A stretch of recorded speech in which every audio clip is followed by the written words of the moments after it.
Hello મિત્ર, જય શ્રી કૃષ્ણ. સ્વાગત છે તમારા બધાનું આપણા કિચનમાં. આજે આપણે બનાવશું કાઠિયાવાડી સ્ટાઇલ જામફળનો શાક. તો એના માટે મેં 2 જામફળ લીધેલા છે. તો આપણે આને ધોઈ લીધા છે. તો હવે કટ કરી લેશું. આપણે ઉપરનો ભાગ છે એ કાઢી નાખશું. પહેલાં આપણે છાલ નથી પાડવાની, આ રીતે જ કટ કરવાના છે.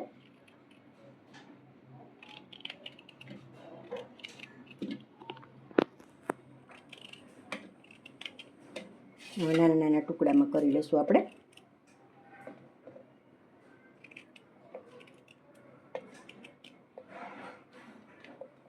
જામફળની પસંદગી એવી કરવી કે બહુ કડકઈ નહીં લેવાનું અને બહુ પાકેલું પણ નહીં લેવાનું, એટલે તમારું શાક સરસ બનશે.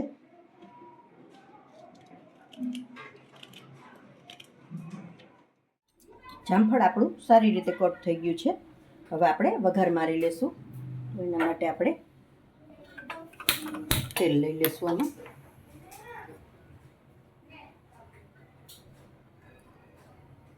બે ચમચા જેટલું તેલ લઈ લેશું.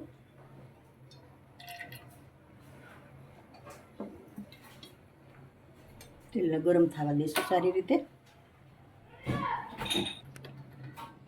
તેલ આપણું સારી રીતે ગરમ થઈ ગયું છે. તો આપણે પહેલાં જીરું એડ કરી દઈશું.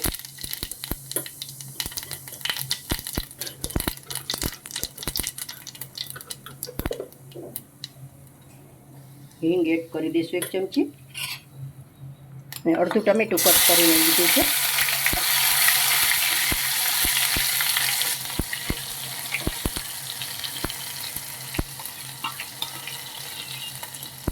એક મરચાંની કટકી લીધી છે. મરચાં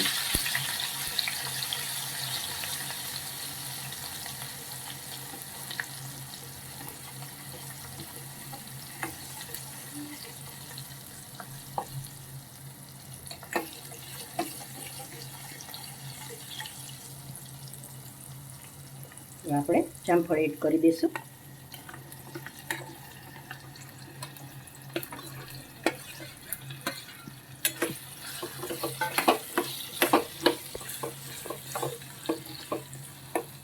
આપણે મસાલા કરી લઈશું.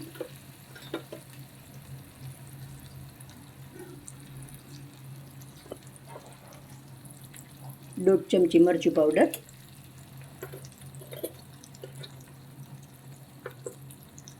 અડધી ચમચી હળદર પાવડર,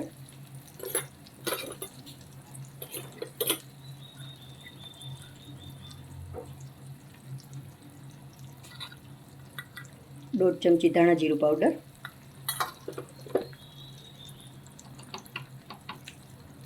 અડધી ચમચી નિમક, 1 ચમચી ગરમ મસાલો,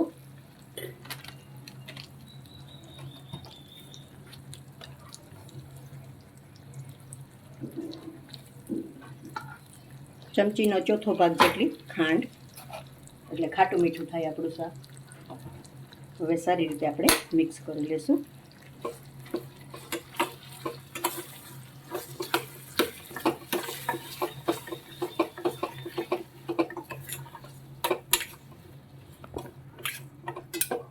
સારી રીતે આપણું શાક મિક્સ થઈ ગયું છે. હવે આપણે 2 મિનિટ માટે ચડવા દઈશું. પાણી કંઈ એડ નથી કરવાનું, આ રીતે જ આપણે ચોળવવાનું છે.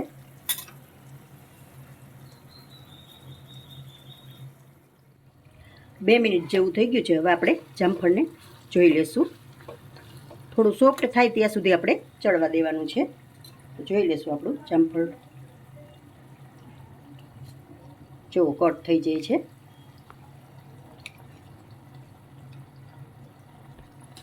હવે તૈયાર છે આપણું જામફળનું શાક.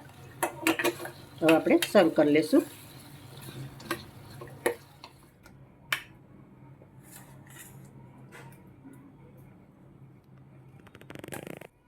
તો જો મિત્રો, તૈયાર છે આપણું જામફળનું શાક.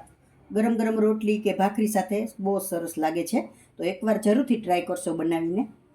જો તમને મારી આ રેસીપી પસંદ આવી હોય તો લાઈક કરશો, કોમેન્ટ કરશો અને તમારા મિત્રોમાં શેર કરશો.